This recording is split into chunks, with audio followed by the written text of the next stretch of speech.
ਕਾਫੀ ਦਿਨਾਂ ਤੋਂ ਮੁਜ਼ੰਮਲ ਮੈਨੂੰ ਫੋਰਸ ਕਰ ਰਿਹਾ ਸੀ ਕਿ ਯਾਰ ਵੱਡੇ ਭਾਈ ਆ ਰਹੇ ਨੇ ਲਾਹੌਰ ਏਅਰਪੋਰਟ ਨੂੰ ਵੈਲਕਮ ਕਰਨ ਜਾਣਾ ਹੈਗਾ ਆਪਾਂ। ਤੇ ਮੈਂ ਉਹਨੂੰ ਕਿਹਾ ਯਾਰ ਮੇਰੇ ਕੋਲ ਨਾ ਟਾਈਮ ਨਹੀਂ ਹੈਗਾ, ਮੈਂ ਨਹੀਂ ਜਾ ਸਕਦਾ, ਘਰ ਕੋਈ ਨਹੀਂ ਹੁੰਦਾ, ਮੰਮਾ ਲੋਕ ਗਏ ਨੇ ਉਮਰੇ ਤੇ ਘਰ ਦੇ ਸਾਰੇ ਅਖਰਾਜਾਂ ਤੇ ਘਰ ਦੇ ਕੰਮ ਵਗੈਰਾ मैं देख रहा है। उन्हें काफ़ी फोर्स किया, वो फोर्स करने के बावजूद फिर मैं तैयार हो गया जी।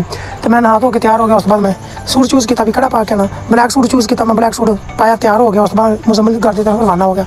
अगे गया अगे सारे लोग मेरे इंतजार करते पैसे तैयार खड़े थे। उस तो बाद असी गड्डी 'च बैठे, गड्डी 'च बैठने तो बाद असी हो गए लाहौर की तरफ रवाना।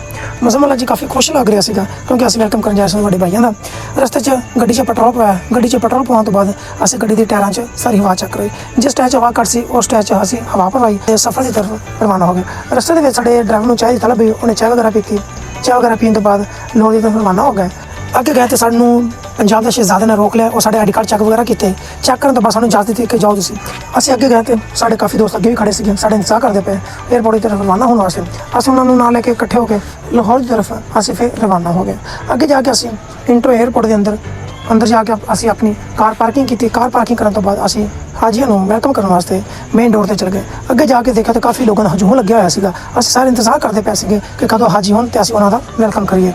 काफ़ी देर इंतजार करने तो बाद हाजी आ गए, अस उन्होंने वैलकम करने वास्ते अगे गए। सारे लोग काफ़ी जा रहे थे, भीड़ लगी हुई सी, किसी को कोई समझ नहीं सी आ रहे। तो हाजी ने आवाज़ दी कि वापस आ जाओ, तो बाहर आके वैलकम किया सब ने। उस बाद मेरी बारी है, मैं भी वैलकम किया, मिलिया जुलिया, मुबारकबाद दी। मुबारकबाद देने तो बाद हाजियों को फिर उस तो बाद असीं तस्वीरां ते वीडियो वगैरह बनानी शुरू कर दी। वीडियो तो तस्वीर बनाने सानूं काफ़ी देर लग गई। उस तो बाद असीं रवाना हो के वापस घर की तरफ। मुजम्मिल बड़ा खुशगवार मूड च लग रहा सीगा। वापस जाते हुए असीं अपने कार की वीडियो बनाई, ਜਿਹੜੇ भाई साडे नाल कारां ते आए सी उन्हां सारिਆਂ ਦੀਆਂ कारां ਦੀ वीडियो बनाई। उस तो बाद असीं रवाना हो के वापस घर की तरफ। जो घर पहुंचे जी तो सारे भाई अपने वाल साहब मिलते पैसे जो घर मिलते पैसे, खुशी की इंतहा सी कि जो वापस आए तो फिर अनार भी छड्डे। इस खुशी के अनार छड्डण तो बाद फिर मुजम्मिल ने पैसे सिੱਟੇ महल्ले के बच्चों वास्ते। सारे महल्ले के बच्चे पैसे लुटते पैसे, बड़े खुश हो रहे, इंजॉय करते पैसे। इंजॉय करने तो बाद भाई जी फिर असीं इफ्तारी की। मैंने तो काफ़ी रोज़ा लगे हुआ सी। तो सारे दस्सां तुहानूं वीडियो किवें लगी, लाइक कमेंट लाजमी करना।